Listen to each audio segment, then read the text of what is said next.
지금 전 세계가 충격에 빠졌습니다. 옥스퍼드, 하버드, MIT 교수들이 한 목소리로 이렇게 말했죠. 이제 아시아의 기준은 일본이 아니라 한국이다. 그 말 한마디에 런던과 도쿄의 언론이 술렁였습니다. 하지만 놀라운 건 단순한 GDP 역전이 아니었습니다. 도시를 예측하고 재난을 막고 시민이 직접 행정을 움직이는 나라. 그 상상조차 못한 시스템의 주인공이 한국이었습니다. 그리고 이 모든 걸 눈으로 확인한 미국 기자가 있었습니다. 난 한국이 이런 나라일 줄 몰랐어요. 오늘 그 충격적인 고백의 전말을 전해드립니다. 그 전에 잠깐 1초 만에 누를 수 있는 좋아요 버튼을 꼭 눌러주시면 영상 제작에 아주 큰 힘이 됩니다. 그럼 바로 사연 시작하겠습니다. 뉴욕 맨해튼의 새벽 5시 타임스퀘어의 거대한 전광판에 속보가 떴습니다. 한국 1인당 GDP 일본 추월 아시아 최고 부국 등극. 뉴욕타임스 본사 회의실에 긴급 소집된 편집진들의 표정엔 당황과 놀라움이 교차했죠. 그 중에서도 가장 회의적인 표정을 짓고 있던 사람이 바로 리사 브루어였습니다. 한국이 일본을 넘어섰다고요? 믿기 어렵네요. 리사는 팔짱을 끼고 냉소적으로 말했죠. 42년간 세계 각국의 행정 시스템을 취재해온 리사에게 한국은 그저 아시아의 작은 나라 정도로만 인식되어 있었습니다. UN 본부와 유럽 의회를 오가며 서구 행정의 우수성을 몸소 체험해온 리사였기에 아시아 국가의 성과를 인정하기란 쉽지 않았죠. 편집장이 테이블을 두드렸습니다. 리사, 이번엔 경제 지표만이 아니야.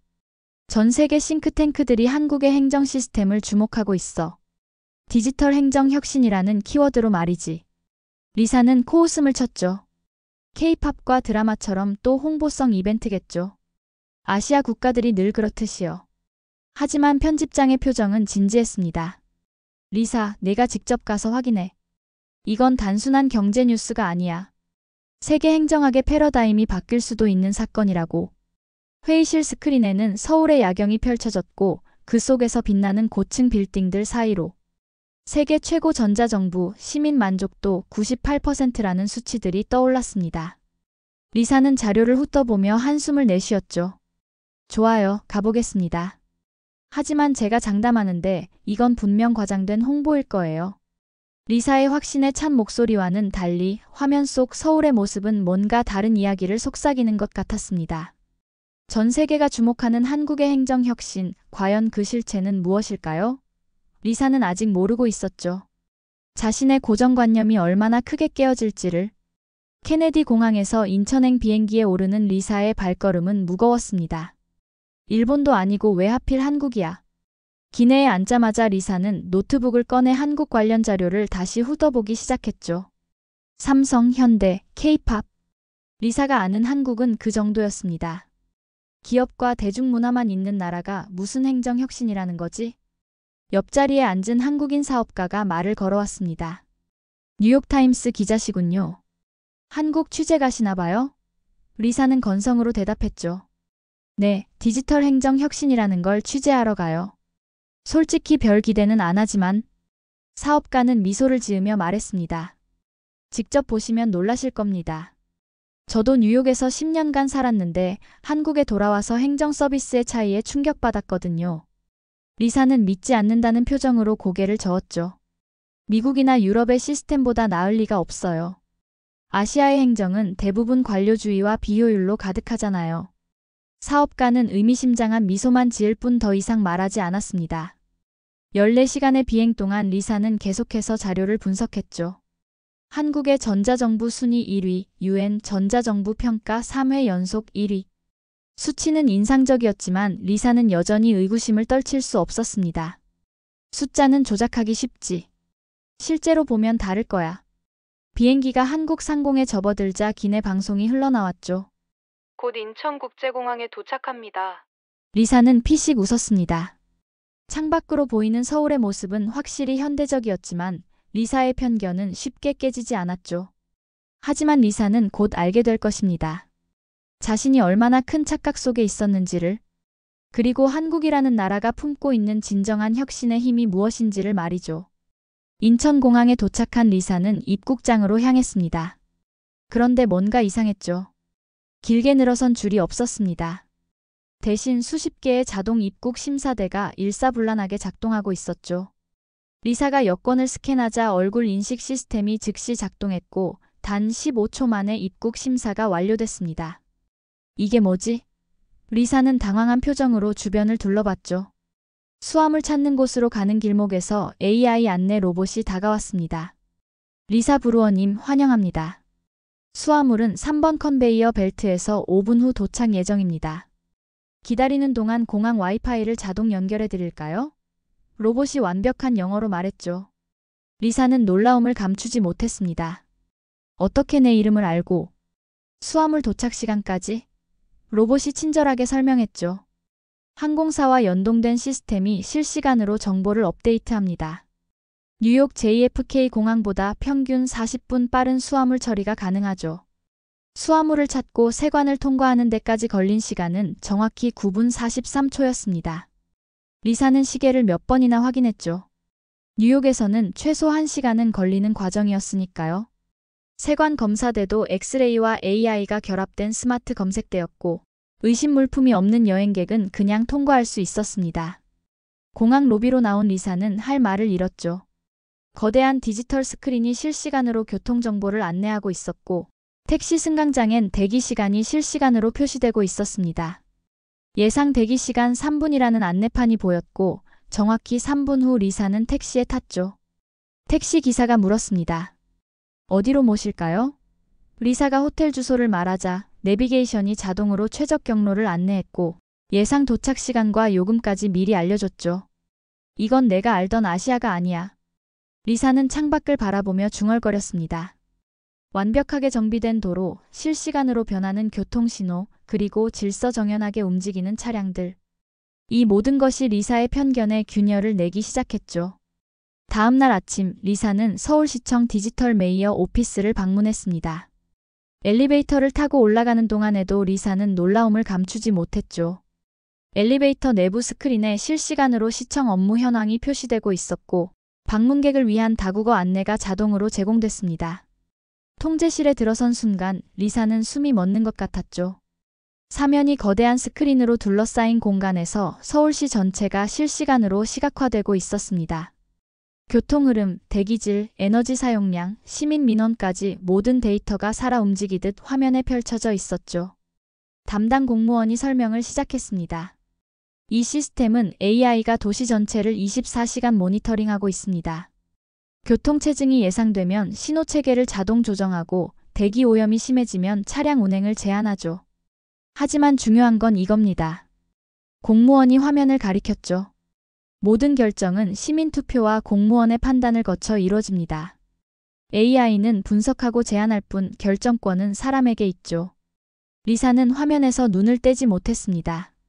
한 시민이 포트홀을 신고하자 30분 안에 보수팀이 출동했고 노인이 병원 예약을 요청하자 AI가 최적의 병원과 시간을 매칭해줬죠. 이건 행정이 아니라 예술이에요. 리사가 감탄하며 말했습니다. 공무원이 미소 지으며 답했죠. 저희는 이걸 살아있는 도시라고 부릅니다. 시민의 필요를 실시간으로 감지하고 대응하는 유기체 같은 시스템이죠. 리사는 노트북에 미친 듯이 메모를 했습니다. 비판적인 기사를 쓰려던 계획은 이미 머릿속에서 사라지고 있었죠. 그런데 이 모든 데이터를 어떻게 관리하시나요? 프라이버시 문제는? 리사가 물었습니다. 공무원이 답했죠. 모든 개인정보는 암호화되고 시민이 직접 데이터 활용 범위를 설정할 수 있습니다. 투명성과 보안, 두 마리 토끼를 다 잡았다고 할 수 있죠. 리사는 이제 완전히 압도당한 표정이었습니다. 서구 언론인으로서의 오만함이 조금씩 무너지고 있었죠. 서울 체류 3일째, 갑작스러운 폭우가 도시를 덮쳤습니다. 리사는 호텔 로비에서 당황한 표정으로 밖을 바라봤죠. 런던이나 뉴욕이라면 이런 폭우에 도시 전체가 마비됐을 텐데 서울은 달랐습니다. 리사의 스마트폰에 재난 문자가 도착했죠. 한국어와 영어로 동시에 표시된 메시지는 현재 강수량, 예상 지속 시간, 그리고 안전한 경로를 상세히 안내하고 있었습니다.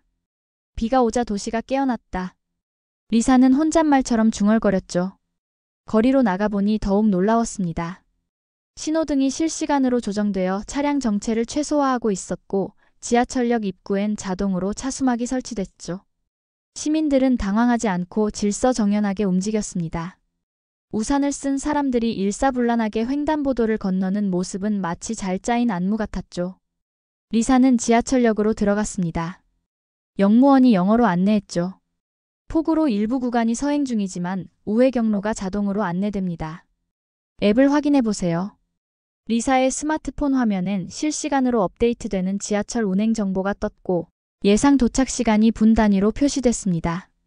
지하철 안에서 리사는 놀라운 광경을 목격했죠. 젖은 옷을 입은 누군가가 들어오자 앉아있던 젊은이가 자리를 양보했습니다. 노약자석은 비어 있었고 임산부 배려석엔 아무도 앉지 않았죠. 혼돈이 아니라 조화. 이건 혁신이 아니라 문화네요. 리사는 감탄했습니다. 폭우가 그친 후 도시는 신속하게 정상을 되찾았죠. 배수 시스템이 작동해 물이 빠졌고 청소 차량이 즉시 출동했습니다. 리사는 호텔로 돌아오며 생각했죠.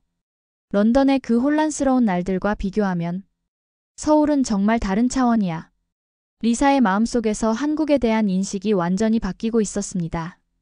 기술과 인간이 조화롭게 공존하는 도시, 그것이 바로 서울이었죠.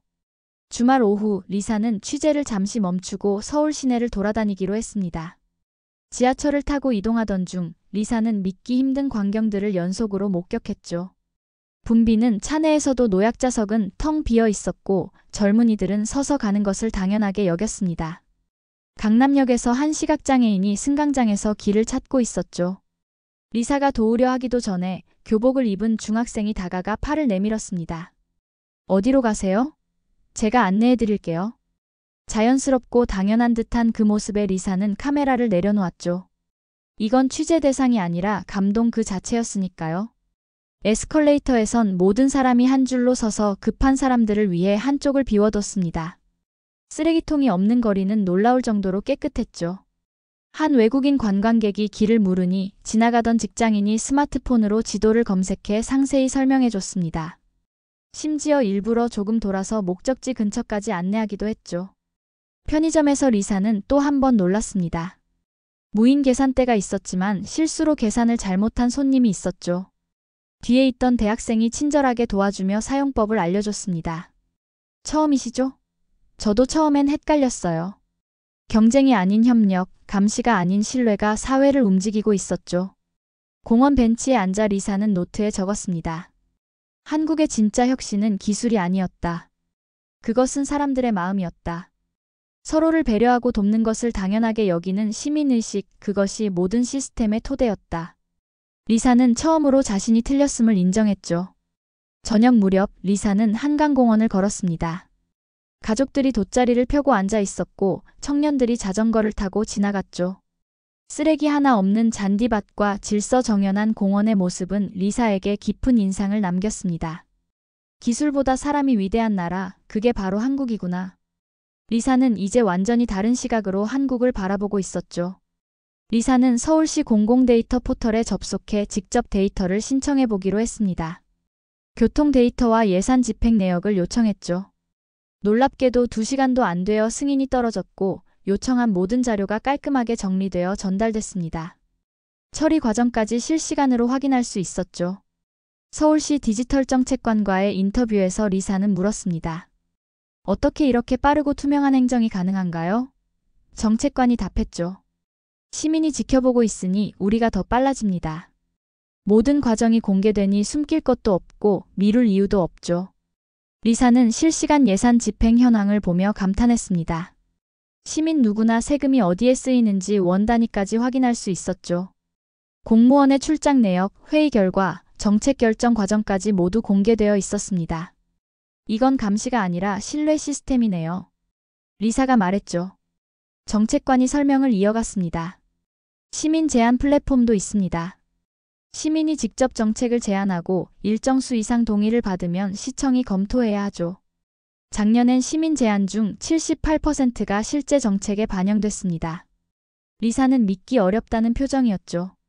서구 민주주의를 자랑하던 자신의 나라에서도 이 정도의 시민 참여는 불가능했으니까요. 온라인 민원 시스템도 체험해봤습니다. 리사가 테스트로 간단한 문의를 올렸더니 10분 만에 담당자가 배정됐고 1시간 안에 상세한 답변이 왔죠. 진행 상황은 실시간으로 추적 가능했고 만족도 평가까지 할 수 있었습니다.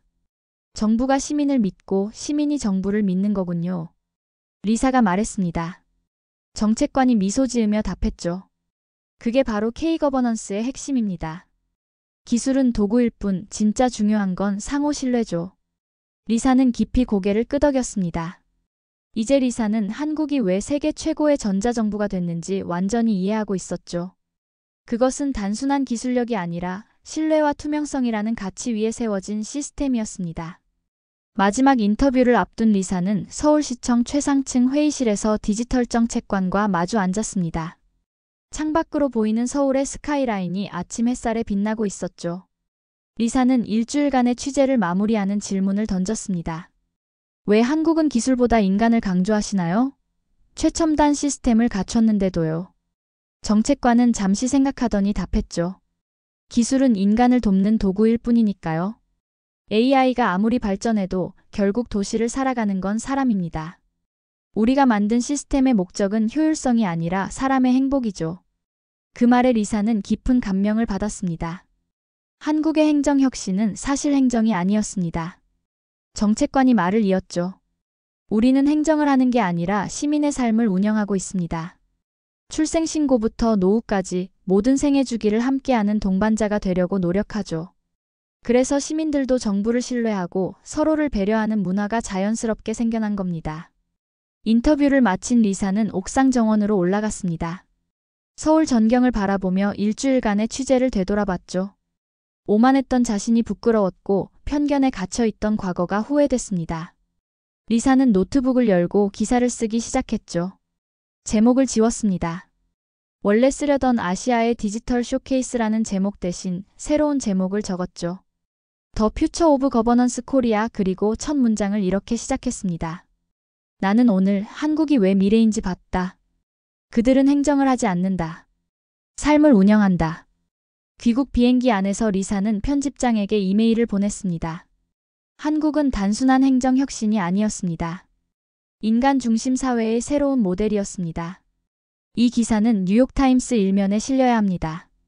리사는 창밖을 바라봤죠. 멀어져가는 한국 땅이 아쉬웠습니다. 냉정한 비판자로 왔다가 겸손한 학생이 되어 돌아가는 자신을 발견하며 리사는 미소 지었습니다. 한국이 가르쳐준 것은 기술이 아니라 사람의 가치였으니까요. 영상 시청해주셔서 감사합니다. 오늘의 감동만만세 사연 어떠셨나요? 감동적인 이야기가 여러분의 가슴에 와닿기를 바랍니다. 여러분의 뜨거운 의견을 댓글로 남겨주시고 이 영상이 여러분의 가슴을 울렸다면 구독과 좋아요 그리고 공유를 부탁드립니다. 대한민국의 위대한 이야기가 더 많은 사람들에게 전해질 수 있도록 함께 해주세요. 저는 다음에 더 좋은 사연으로 돌아오겠습니다. 감사합니다.